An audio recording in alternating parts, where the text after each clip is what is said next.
this issue is a huge deal, and it's hugely complicated. The TPP is the Trans-Pacific Partnership. It's an agreement between the U.S. and 12 other countries across the globe, mostly on the Pacific Rim, covering 40% of the world economy.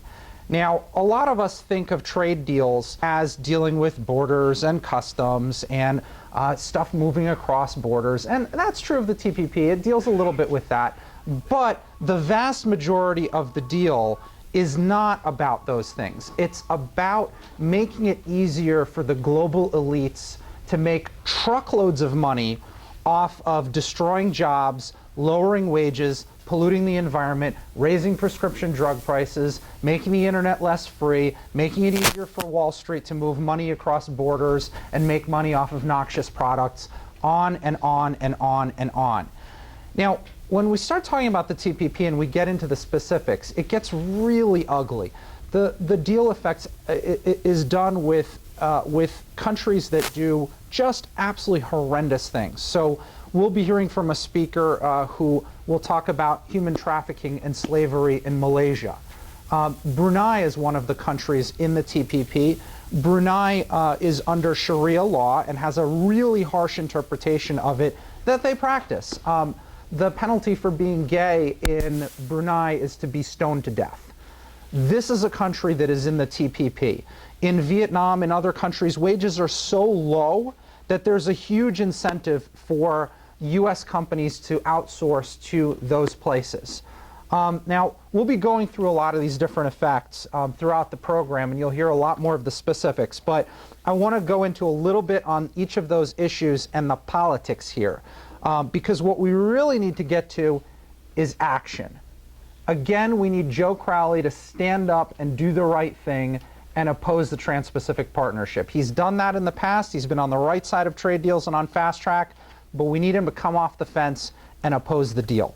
First off, here's where we're at. The TPP was negotiated in secret for the last 6 years. Those countries have been together negotiating on round after round after round over provisions that run to about 5,000 pages of deal.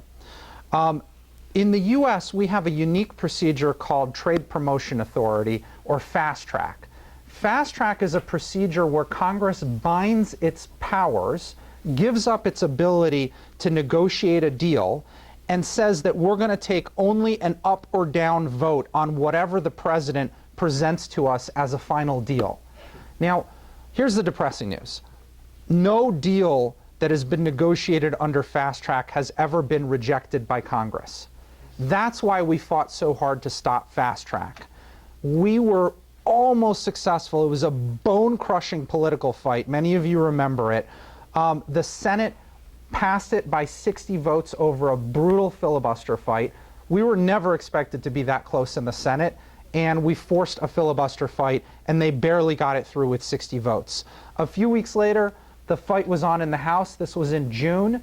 Nobody knew what the hell was going to happen on the House floor, which almost never takes place, and it barely passed, again in a bone-crushing vote. Now, the politics on most issues in the U.S. House, Senate, and in the presidency is that the Republicans line up 100% behind corporate power. And whatever it is that multinational corporations and big donors want, they automatically do. Whether it's House or Senate members, that's basically how it shakes out on every issue. The Democrats generally line up on the other side. This issue is like that in the House and in the Senate, but it's different on the executive side. In this case, the president, who is normally good relatively good on environmental or labor issues, is actually terrible on this issue. The president has emulated the same bad free trade regime that Reagan did, Bush, then Clinton, then Bush again, and now Barack Obama.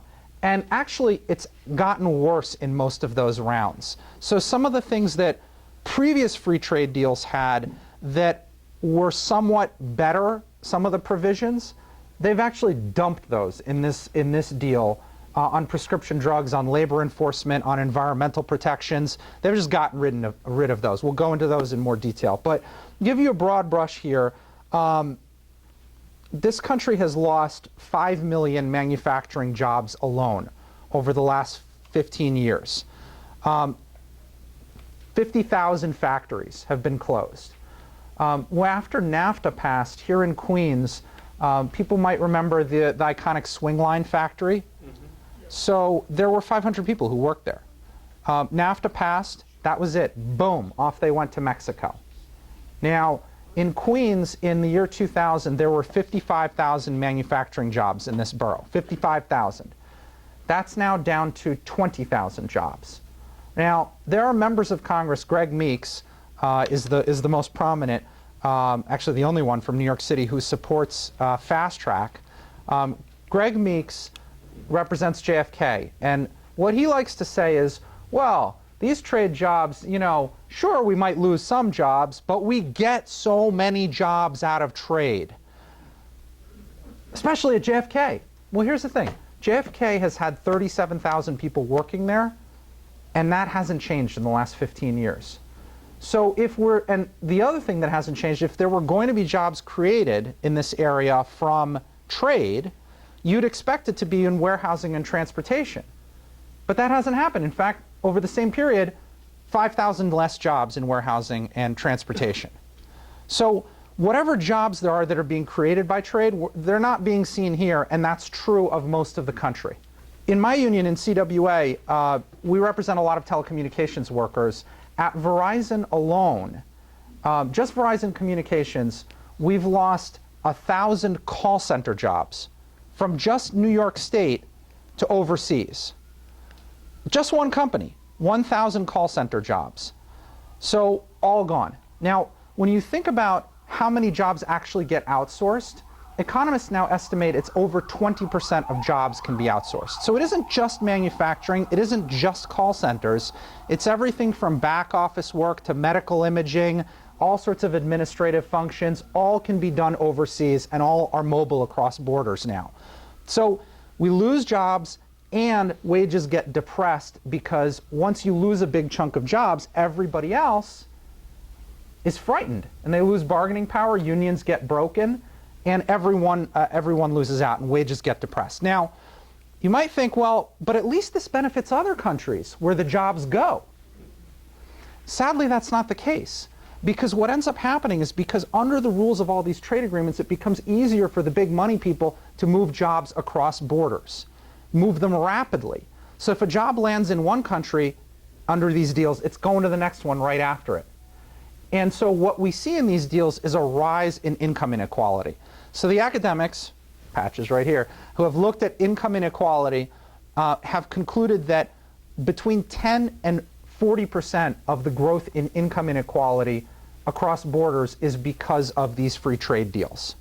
So here in New York City, the top 1% of people, these are people who make over $500,000 a year in income, a year, $500,000 or more. These are the Koch brothers, people like that who live in New York City who make truckloads of money. You can't even relate to that kind of money, right? These are people who make 2, 3, 4, 5 million a year, hundreds of millions, the Mike Bloombergs of the world, down to people who make a mere $500,000 a year.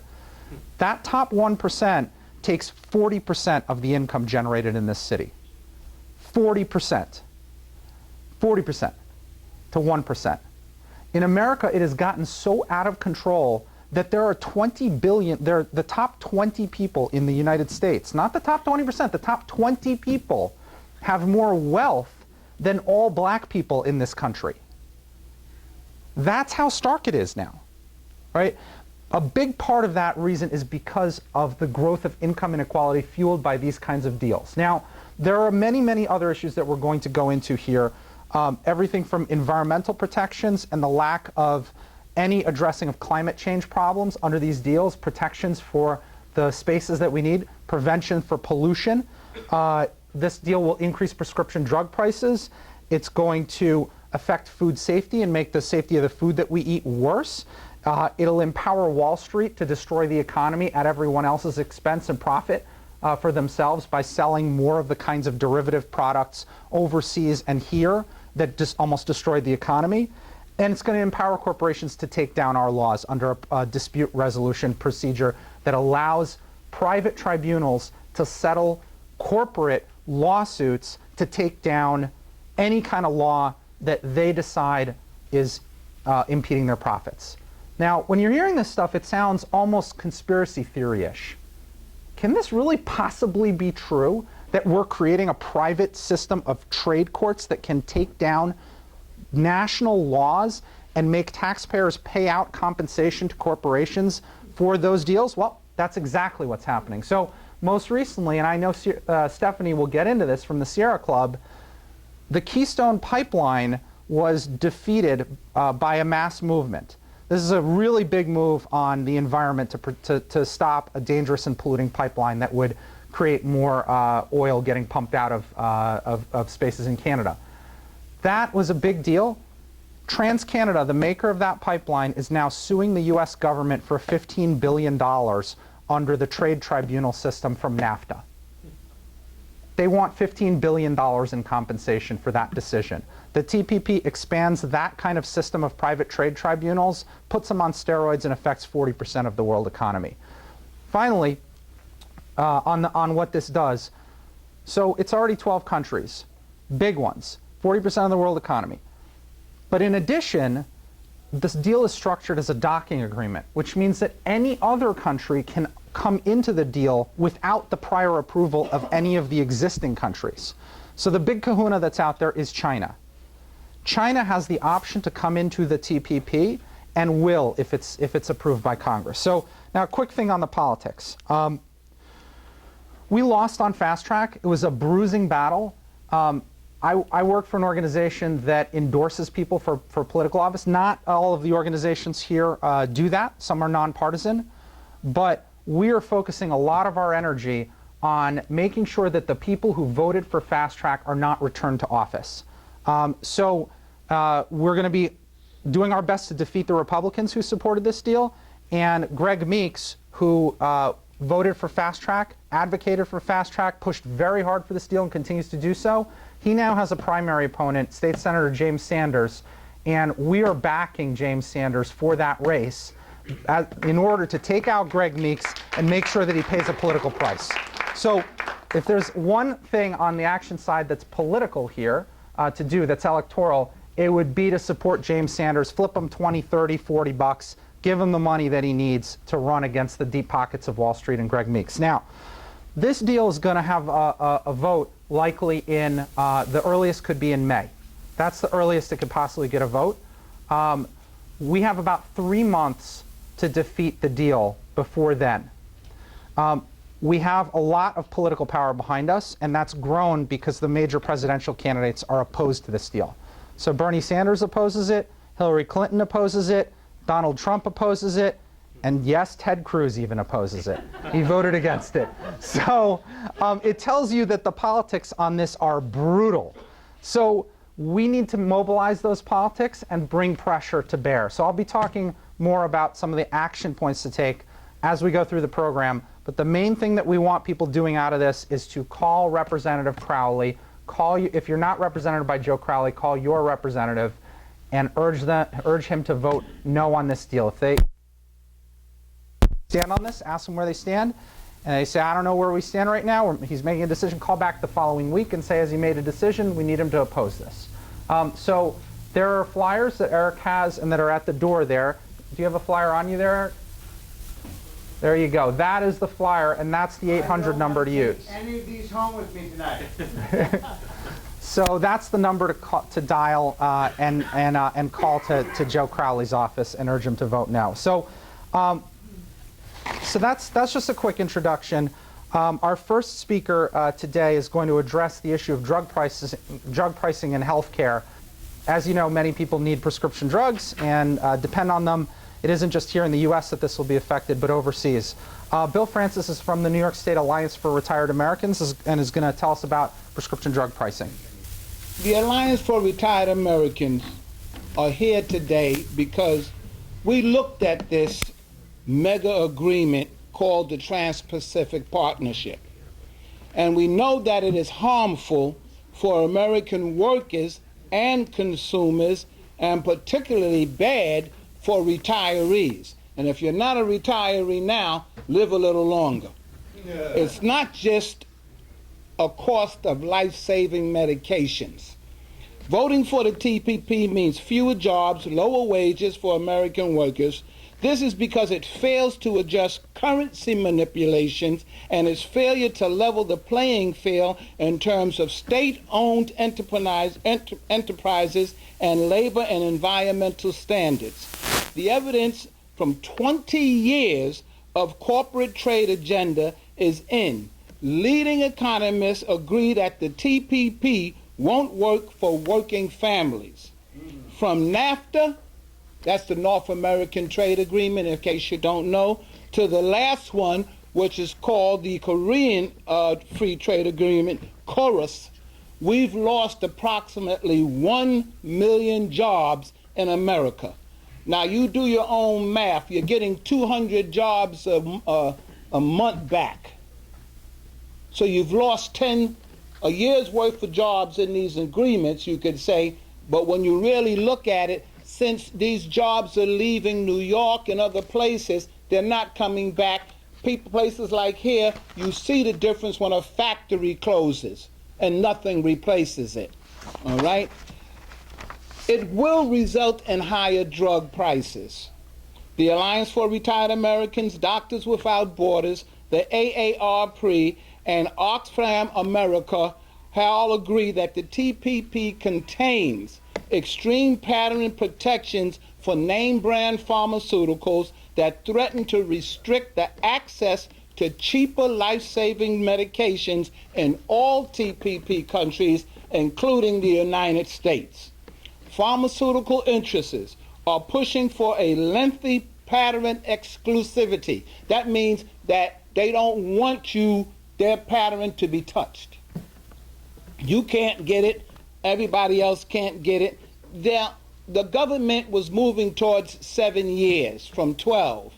They want 8 years, but they also want, if they tinker with it a little bit, if they change one tiny thing about it, they can add more years to it being an exclusive pattern. And what that means is it makes it more difficult for other companies to manufacture the cheaper generic versions of drugs, leading to that higher cost that everyone is going to wind up paying.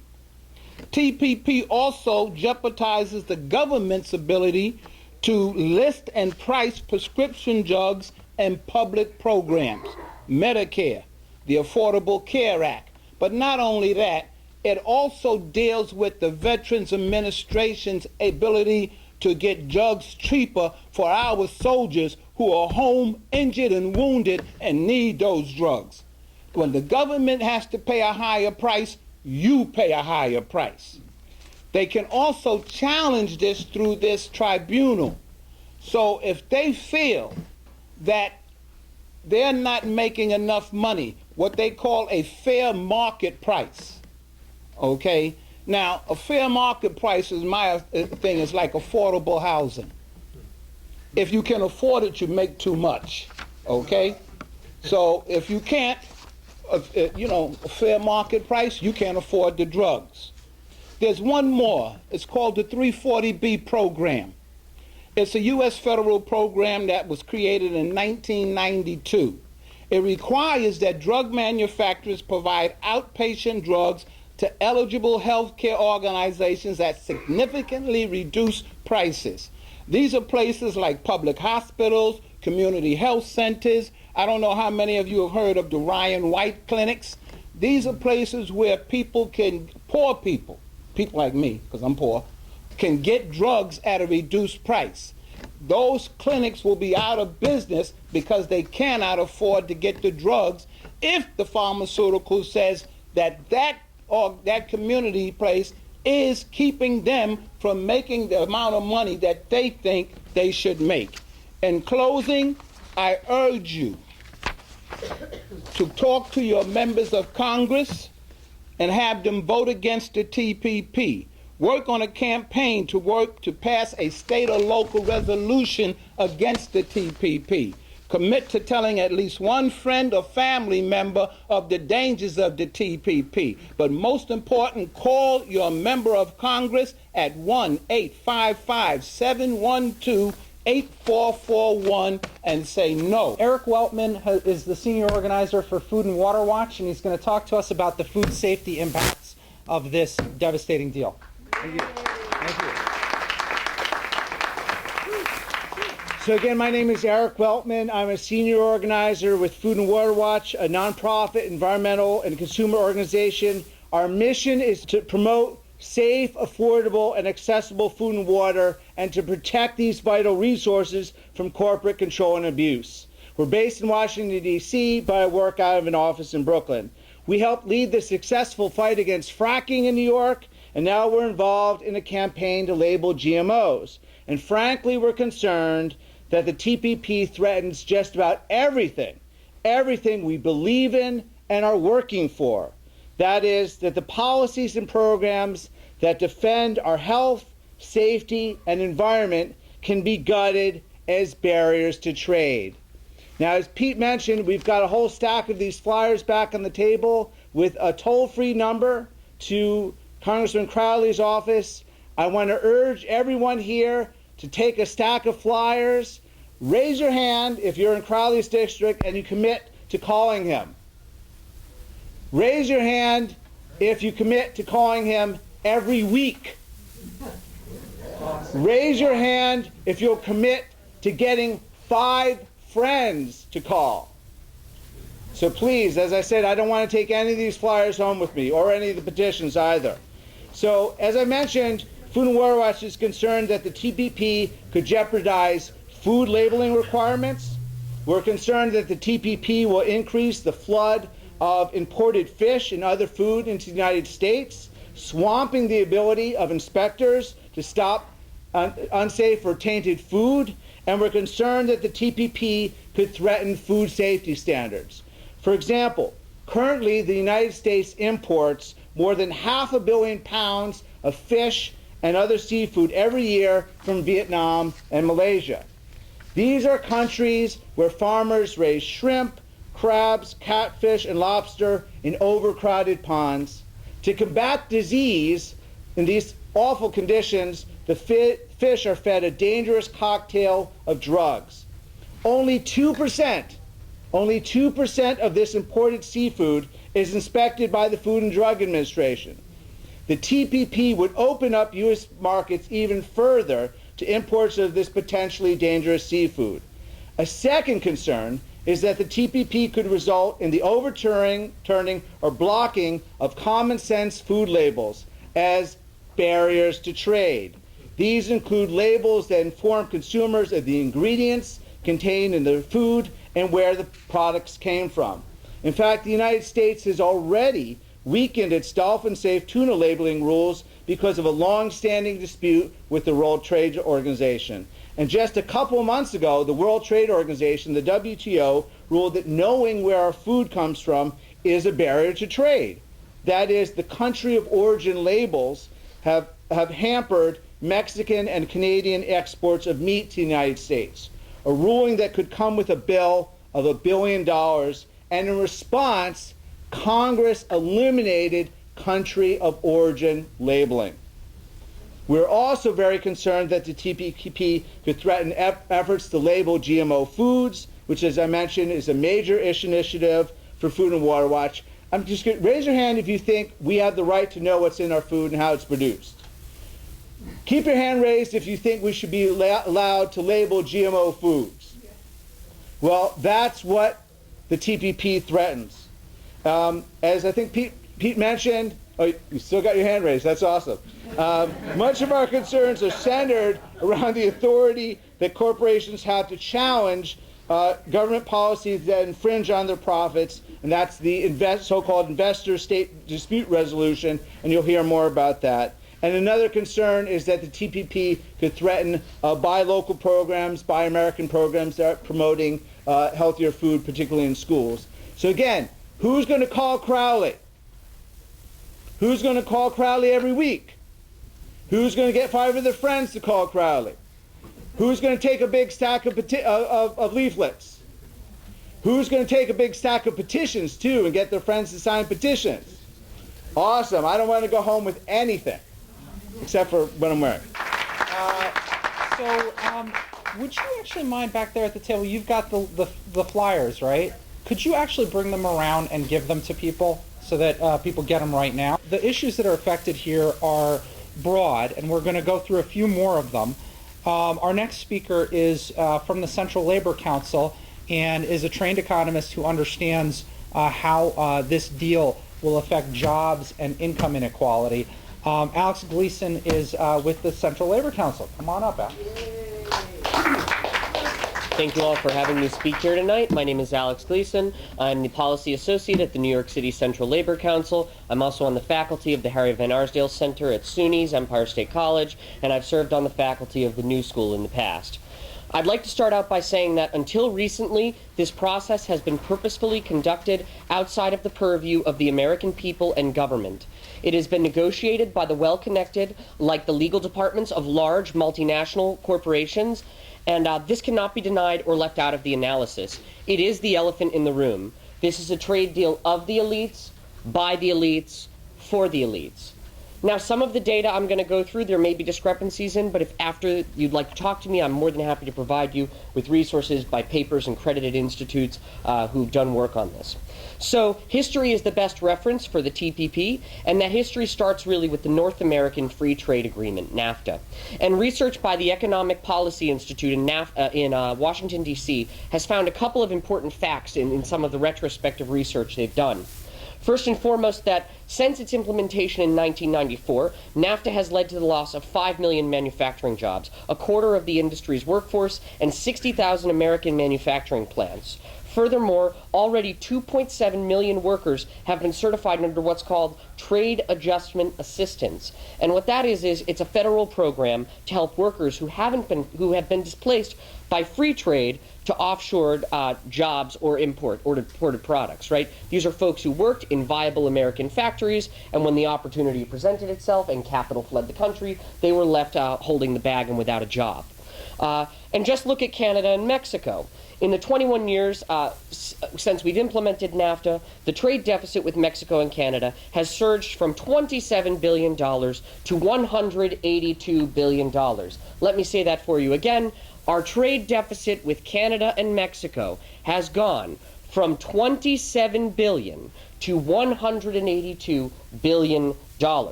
Now, how does this tangibly impact us, right? Because these are a lot of figures. Well, I'm going to give you just one example, a hotly contested issue in America today, and that is immigration, right? Mexico is a predominantly agriculturally based society. Because of the United States and our highly subsidized agricultural industry, the floor on prices in the United States for agricultural goods is significantly lower than other countries, because our taxpayer dollars are subsidizing companies like Monsanto and Conagra who grow foods, and they sell it at a lower price, right? So without protections, the United States agricultural industry flooded the Mexican market with cheaper agricultural goods, and that in effect priced farmers out of the market and off of their land, right? And so where do people go when they're priced off of their land, priced out of their farms, out of their homes, no jobs, and left in a very volatile political climate? Well, they came to the United States. And this is only one example. I haven't touched on drugs, inequality, violence, or first world political hegemony, all of which I could spend about an hour discussing. So what are the economics of the TPP then? Because that's really what we need to know. Well, when thinking of any modern trade deal, there are really two questions we need to consider. One, will the deal generate aggregate demand and create what we call tight, that is, more jobs than workers, labor market conditions? That's how we get high wages, that's how we get a lot of prosperity. After all, that was the case in this country for a very long time. The second question is, will the policy lift the floor on wages and grow bargaining power? By the way, union and non-union bargaining power, everyone is bargaining in their workplace. This is especially an important question to consider if we're talking about low to moderate income people, especially and quite specifically union members and low to moderate wage workers. So the TPP may increase the national income, as proponents say, but that income won't be distributed equally and will probably follow the 30-year trend of increasingly polarized wealth inequality. There will be a further reshuffling of production away from labor-intensive, import-competing sectors, which cause great harm to swaths of workers, as it is done in other places and other times in this country. The Center for Economic Policy Research finds if TPP boosts the national income by 4.4%, about what they claim, none of this income gain will go to non-college educated workers outright. That represents about 70% of our population. If expanded, free trade not only reduces demand, but also bargaining power with employers. This will serve as a further drag on wages in all sectors. Economic models don't take that into account. They don't take externalities into account, and so we really can't get into that too much. So Economic Policy Institute also found that every dollar of imports boosted by free trade policies only boosts national income by about 5 to 10 cents, as much of the implicit cost, and this is contrary to the all pay no gain. I have their points, but I'm going to wrap up because I'm told I'm out of time, unfortunately. So what does this all mean? What does this all mean? Well, it means that the TPP is a bad deal for the American worker. It means it's couched in universal language. After all, we all want to be free, but embodies the interests of the global oligarchs. It will only eliminate jobs. Unions and the labor movement, we aren't against trade deals, just bad trade deals. And work, we believe work should lift people up, not hold them down or keep them down. And that's exactly what this policy will do for the majority of working Americans. Tough act to follow. To speak about some of the effects in other countries, as well as here, and talk about the Asia-Pacific region, we have a speaker from BAYAN USA, Nina Macapinlac. Hello everyone, my name is Nina Macapinlac. I'm one of the co-coordinators of BAYAN USA Northeast, which is an overseas alliance of progressive Filipino organizations fighting for the national liberation of the Philippines and its people. So just before I start on resistance to TPP and the U.S. Asia to Pacific pivot, just some background on the Philippines. The Philippines has a long history of colonization as well as resistance to that colonization, especially under the United States. The Philippines is one of the first colonies of the U.S. coming out of the Philippine-American War. It was a direct colony from 1898 to 1946. And then since then, after its so-called independence, has been a neo-colony of the U.S., meaning that through economic and military domination, the Philippine government still serves and facilitates the interests of the U.S. ruling of the Philippine people. So we have to remember then that U.S.-backed trade and investment liberalization has been ongoing and has already made the Philippines one of Asia's most open economies, even without being in the TPP. The Philippines currently has no national industries, prioritizing instead the export of raw materials and the import of finished goods, keeping the country in perpetual debt. There is a huge wealth gap, with 25 of the richest Filipinos equaling the combined income in 1 year of the country's 76 million poorest Filipinos. So we have to understand that the TPP is the intensification of these imperialist policies. It is the economic centerpiece of the so-called U.S. pivot to Asia, which is aimed at consolidating and ensuring U.S. hegemony in the Asia-Pacific region. Around 2011, Obama started advocating for a rebalance or a pivot to the Asia-Pacific region. In a speech to Australian federal parliament, he said, "As the world's fastest-growing region and home to more than half of the global economy, the Asia-Pacific is critical to achieving my highest priority, and that is creating jobs and opportunity for the American people." Is that true? No. No. Right? And so Asia-Pacific region is the largest U.S. export market and has been praised by companies like J.P. Morgan for being the workshop of the world. So in order to ensure control over markets and territories, the U.S. has economic policies like the TPP, as well as policies that militarize regions. So militarization is therefore the other half of the pivot, especially in the Philippines. The Philippines, being in a very strategic location in the Asia-Pacific with easy access to China, is less than 4 hours by plane to China, as well as 4 hours to Indonesia, easily accessible to Japan. It is a prime spot for U.S. military to dock. right? So recently, the highly contentious Enhanced Defense Cooperation Agreement has been declared legal by the Philippine Supreme Court, allowing the indefinite presence of U.S. military troops, which means permanent basing, stockpiling of weapons, and the use of the country as a launching pad for U.S. military intervention anywhere in the Asia-Pacific region. So the Philippines has recently also announced that it will allow the U.S. to have 8 bases in the country, even though the bases were thrown out by the People's Movement in the 1990s. The U.S. also funds the Armed Forces of the Philippines, which has a proven track record of human rights abuses, especially against activists and community leaders. Currently, the U.S. has hiked its amount of U.S. military aid from $50 million to $79 million, meaning that your taxpayer money goes to funding AFP, which means human rights abuses against activists like myself. So the TPP then is just the TPP, as well as a shift of military to the Asia-Pacific region, is just a continuation of what's already been happening. And the U.S. and the Philippines have both publicly stated that they want the Philippines to join. And last November, Barack Obama was actually in the Philippines for the Asia-Pacific Economic Cooperation Summit, pledging his support for the country to join. BAYAN, as well as many other people's organizations in the Philippines, view the TPP and the policies that come wrapped up in the U.S. to Asia pivot as a violation of Philippine sovereignty, as well as other countries. The Philippines is not included in the TPP right now because of constitutional provisions that limit foreign investment in the country that were fought for the people, by people's movements.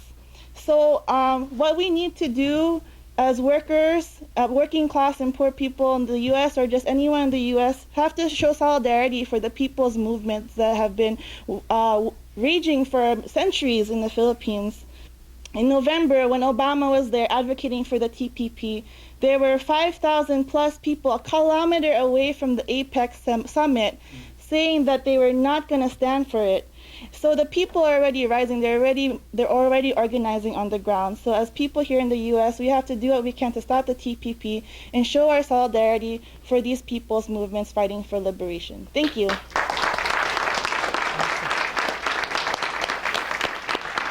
Thanks, Nina. Makes you proud to be an American, right? So it gets worse. I mean, this is the story. All of the elites of each of these countries are the people who favor this deal. That's why it's structured the way that it is. Our next speaker is from Pakistan USA Freedom Forum, and he's going to talk about some of the human trafficking issues, which is a polite way of talking about slavery. Comrade Shahid, please. You heard about the numbers, and you know the game of modern is the numbers. But once they count, they never count humans and effects on the humanity, effects on the families, effects on the youth, which is the base of our future. When I'm talking about Malaysia, Filipino brothers, sisters, they know that how many kids, young people left their families just to survive and send back the money from Malaysia, from Saudi Arabia. People who migrated, people who immigrants, there's no need to, I can explain to them, because when I'm talking this thing, I'm touching their heart.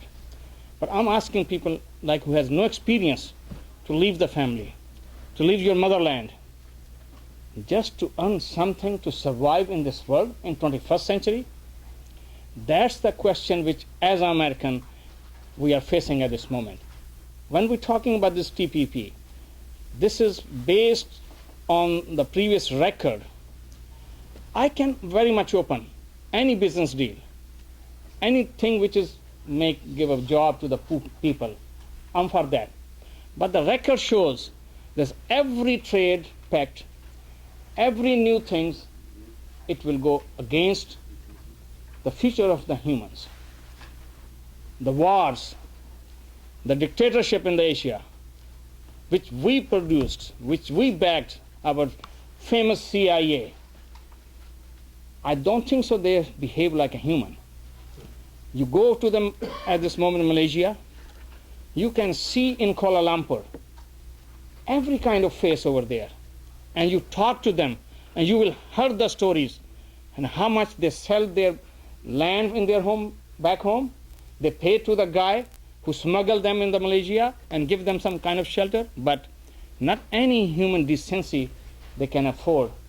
And when we go as a superpower who has a lot of interest in Asia, selling the biggest weapons, money to Saudi Arabia, billions of dollars, and we are proud American that we are selling the top weapon. The weapon means it's not like a hunting weapon, no. It can evaporate the whole country and the whole society, just like we did in 1945 and 1944, Nagasaki and Hiroshima. So my sisters and brothers and my friends, Malaysia is a very kind of example. We just have seen and got the reports when the Muslims were killed in Burma and they were fleeing from their homes. The boats, rusted boats, just like you see Syrian and Afghani people. From where? From the war. And from thousands of miles I can go and spend $1 trillion to kill the humanity, but I'm not ready to help the people. We have a brain in Berkeley, we have a brain in Colombia, but we never produce the brain which lets you know that we are sister and brother. And our labor union, be honest with you, I think in the industrial countries, we have a lowest number of the union members at this moment. And it's very shameful. We talk about the laws, we talk about the regulations. Union's name of the regulation for the protection of the rights of the workers. I have 1 minute. I beg you, please. And being a Pakistan USA Freedom Forum Secretary General, this is our job. Please stand for the refugees. Please stand for the immigrant. They love to talk to you. They love to be with you. But please, they need to love them. That's what I came down over here to ask you. Do you want to create some other kind of central point? Mean Australia. Australia, who has one of the worst records in New Zealand and Australia against the Aborigines. They have experienced how to treat the poor people, how to colonize a country. Even English, they call you as a criminal, and they send you to the Australia. There's all whites over there. I don't believe any white and black, because being a Muslim, I hate to believe this kind of stuff, but that's the truth. At this moment, the all problem in this world is belong to that color, which is white. All whites are not a criminal, all whites are not a bad, they are my sister and brother. But this is a thing. Who started the terrorism? So please, please, pay attention to this kind of stuff. What our role in the peace in the world? That's the question we should have to ask our country and our leaders. And I want to say, with the last words, I'm really honored to be here. And I ask the Malaysian government, please treat the people, please treat the workers over there as a humanely. And that's for the Asian and the Muslim tradition and culture. I'm expecting that spreading the word. And I want to say thank you very much, really. Thank you. Thank you. Thank you so much. Powerful stuff. Also, just to give you a quick story on how insane this process is. So the deal is so complicated that the House and the Senate really had no idea what they were voting on in fast track. So at one point, as this thing is getting rammed through in the U.S. Senate, Bernie Sanders calls for an overnight session. He forces a procedural move on the floor, and they have to go overnight because Bernie makes it hard for them. So the committee is sitting there, negotiating over the bill, going through all these different amendments that Bernie's forcing them to vote on. One of them gets offered there. This is overnight at about 1 a.m. By Robert Menendez from New Jersey against human trafficking. So he says in this amendment, he offers that any country that is the top tier on the U.S. State Department list for human trafficking is not going to be allowed to be in the TPP. Okay? Now, here's the thing that happens. Nobody there understands what's going on, right? The Republicans don't get what's happening here. Menendez understands what's going on. Almost nobody else in the room gets it. So they had just passed an anti-human trafficking bill by 99 to nothing in one of these crazy bipartisan deals where they were voting on a justice and they were doing a thing that everybody agreed on but wouldn't get done until the judge was confirmed. So they were all really happy. They had just voted together 99 to nothing for a anti-human trafficking bill. So they're all like, this is anti-human trafficking. We're going to vote for it. Everybody voted for it. Well, guess what? Malaysia, which is part of the TPP, is at the top tier of countries that tolerate slavery. Yeah. So a few months later, lo and behold, mass graves are uncovered in Malaysia of thousands of people who are getting trafficked in slave conditions. Slaves, human trafficked Rohingya, right, that the gentleman was talking about. The Malaysian government now cannot be part of the TPP. So what happens here? Does the major media cover this? No. No. What happens is the State Department reevaluates Malaysia's position on the list, moves them down a notch, et voila, now they can be in the TPP. That's how disgusting this stuff is. So now to talk about one of the other countries and how it was affected by the Colombia FTA agreement is Carlos Salamanca. Carlos is going to explain Colombia free trade and what that did, where people are murdered for being trade unionists. As a Colombian, we are against the TPP. We had the experience to try to defeat the free trade agreement at that time moved by Obama president, Colombia, Korea, Peru, Panama. And all of them passed in different moments. We work with the unions in this city and we learn a lot. Obama said in the beginning when he was senator that he will be not support the FTA with Colombia because the Colombia had the worst human rights record. What happened when he became the president? He moved the free trade agreement with Colombia. In order to have the vote in Washington, he created something that they call the Labor Action Plan, because the labor in Colombia suffered a lot. Every year, in the last 20 years, 5,000 leaders and members of the union were killed only because they are union members. So they said the action plan will be protect the unions, the leaders and the members of the unions. They will be create more union or support the union that exists at that time. They had the right to have the contracts with the bosses in the government side or in the enterprise, in the private sector, and using the strike as the best tool to have the good contract. None of them happen in Colombia today under the Labor Action Plan that Obama moved in Washington in order to have enough vote to support the free trade agreement with Colombia. What the workers are doing in Colombia, they are creating the underground unions with workers who are under independent contractors and not with the companies. So in the oil fields and the sugarcane quarters, they create the unions, and one day they say, we need to negotiate contracts. And the company said, union? We don't have, you are a member union? I know you work with me, but you are not contract with me. You have the third party, the contractor as your boss, not me. And the union's members say, we are the union, and they go to strike. And the sugarcane workers want the recognized legally in front of the companies that they exist as a union. And they had the first contract. That happened with the sugarcane workers. We were defeated in the oil workers companies. We had in the Ecopetrol, the national company who has 15,000 or 20,000 workers, and more than 50,000 workers are not with the company. They are not affiliated, not working with the company directly. One day they say, we are unions, but you are not union with me. You are the third party. We are the contractors. And they say, we are unions. They go to a strike.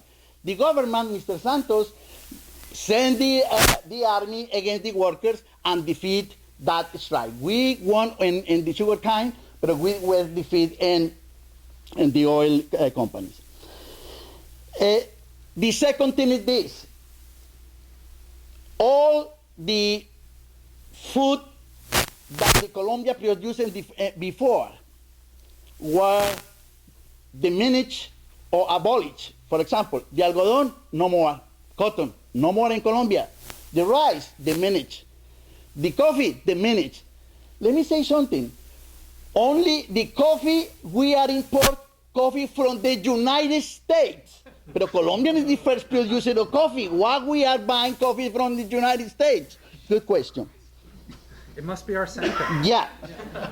But the producer in Colombia, the coffee producer, the onion producer, the potato, the rice, the milk, the cows, all of them had the huge mobilizations in Colombia, in the regions, in some cities, and had 2 strikes against the Colombia, United States. And they still working on that because they are, and that sector, the agricultural sector, is destroyed the national production. Now, in Colombia, we need to understand that Mr. Santos promised to Obama that he's not sit down to discuss the TPP. But he, no problem, I need to sign tomorrow at any time. So workers and the producers in the countryside are against Santos because probably we will be part of the TPP one day, like you said. Only I need to sign what you discussed, ready. And then, the Colombia here in Jackson Heights and in New York City, we have the responsibility to educate our community, the Colombian community, the Latino community, to be part of this movement against TPP. Thank you so much. Thank you. Thanks a lot, Carlos. Our next speaker is from the Sierra Club. She's going to go over the environmental effects of this deal. Stephanie Lowe from the Atlantic chapter of the Sierra Club. So how many of us know that Governor Cuomo declared a ban on fracking in New York State last year because his health commissioner said it poses a significant health risk to people from air and water contamination? Oh, good. This question is a little bit harder. How many of us know that if Congress passes the TPP, our fracking ban could be thrown out the window by any corporation that wants to make a lot of money fracking in New York State and can afford a lawsuit? Wow, you really are educated. But actually this sort of thing is already happening under the rules of NAFTA, the trade agreement that covers the US, Canada, and Mexico. A fracking company in Canada wants to frack under the St. Lawrence River, which gives drinking water to hundreds of thousands of people. The Canadian government is worried about losing this source of drinking water, so understandably, it declared a moratorium on fracking. But this little fracking company, name of Lone Pine, was clever enough to incorporate its business in the United States so it could take advantage of the NAFTA rule that allows a single corporation to rise to the level of a nation and bring a lawsuit in an international court against the country it wants to do its unregulated business in. So this little fracking company, Lone Pine, I always think Lone Pine is like the tree that's going to be left when they finish fracking.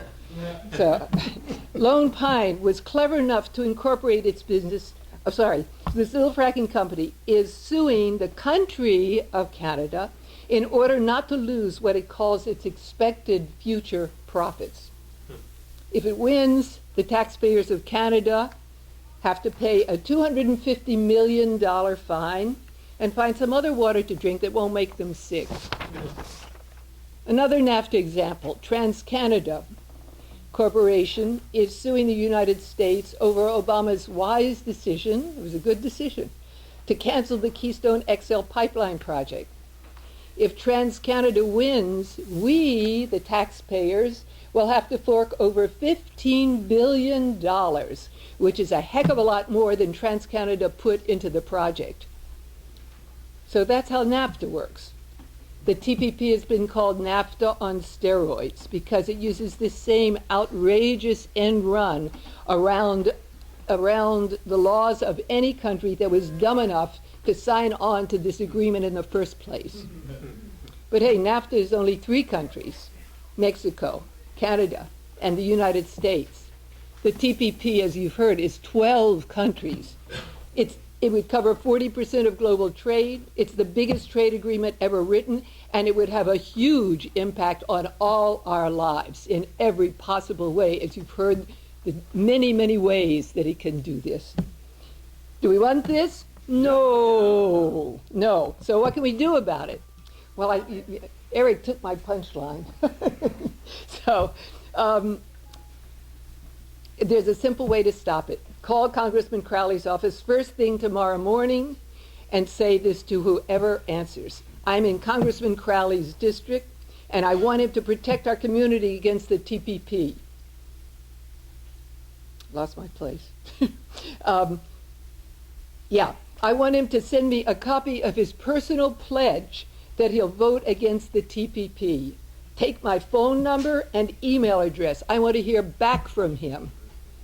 How does everybody feel about that? Amen. Yeah, okay, great. That sounds good. Please raise your hand if you're ready to make that call. Okay, I think you're all going to do this. If we all act together, we can make sure our water, air, food, and especially our health is protected. You have the number, you have the flyer, just make that call. Make that call. Okay, make that Awesome. call. Yeah. Thank you, Stephanie. Very quick on Congressman Crowley. So he voted the right way on fast track. We think he will vote the right way on TPP, but we got to make sure that he hears from people and comes out and pledges against it. So he voted the right way on fast track. We think he will vote the right way on TPP, but we got to make sure that he hears from people and comes out and pledges against it. Our next speaker is going to talk about the impacts on Peru.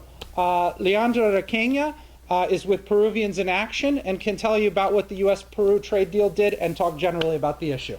Good evening. Thank you for inviting me. And I'm just going to say a few things. I'm a Peruvian. I saw my country since I was a little one. I came here when I was 24 years, forced to find a better life. The TPP is going, everybody heard about that, how they affect in their lives and the jobs and our own lives and our medicines and our culture and everything. And I feel so bad because we came here to fight justice, and that injustice starts here from the United States. United States, not the people, because when they hear United States, they hate the people, but it's not the people. I have kids here, they born here. They love this country. I love this country. But it's the governments, it's the people behind when they promise to be going to be fight for us, they are against us. And how many working families are in struggle. With this TPP, it's going to be worse in my country. The people, they lost their jobs. Like here, manufacturers, they were closed, and the people are on the street, and this is scary. I have Ana Maria Piscoya, who just came from Peru. I will invite her to let more about what's going on right now. But one thing, why we call it Peruvian actions. Let's talk more actions. This one I'm going to bring. You will see it. An activist against TPP in Peru for the past 5 years, as well as I was here because I also lead the Global Justice for Animals and Environment. All has been said here, except that Peru last year was declared one of the worst countries where all environmentalists are killed. Over 100 people were killed, and not even protests are legal now.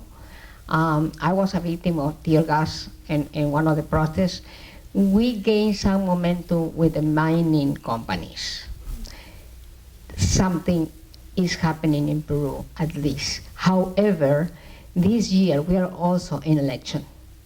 So we are electing, and among the candidates for this year election, is the one that entered, for example, the GMO that made a deal with Monsanto, and another one is one of the most corrupted governments that we already had. It's the daughter of Fujimori. So we are, and unfortunately, we have Peruvians here in the United States that are working in their campaigns because we have no voice. There is, honestly, there is no good candidate for Peru right now. Nobody that we can trust. So, you know, again and again, we really need to, you know, to vote against it. You know, I came back here because I'm an American. My father just turned 90 years old. I had to be back. I'm gonna be a grandma for the first time, you know. But this isn't scary. What I see now, I'm also a dietitian by trade, so I know all about GMOs and Monsanto. And by the way, Peru has a law against GMOs. However, we already have plantations of corn, yellow corn, and all that, because that law has no rule. The law is just there, but the government hasn't done anything to put any rules or to implement that law. So unfortunately, we are all at risk. I mean, we are living. All of us are having this problem with climate change, you know, global warming and climate change, and nobody's doing anything about it. I mean, Jim Henson declared that no government is going to jeopardize their own economy in order to work toward global warming. Is there another system that we need? Yes, we do. And one of them, you know, includes being against the TPP. Thank you so much. So our last speaker is here. Adam Weissman has done a tremendous job on this issue over the years, pulling all of us together to fight these deals. We have a lot of work to do. The TPP, of course, is going to be signed February 4th. The U.S. International Trade Commission is going to be releasing its review of the TPP May 18th. By the way, just to be clear, TPP being signed doesn't mean it's done. The bizarreness of how these trade agreements are decided is they get signed and then they get voted on. What it means is we're moving into this critical period, because after that International Trade Commission report is released in May, we're looking at basically a month and a half before Congress breaks for the summer and then goes into election season, after which point they're not going to dream of touching anything like this till after the election. So we're moving into this really critical spring period, and we need to start escalating right now so that we make TPP absolutely radioactive during that period, and so that it becomes absolutely impossible for a vote to happen at that time.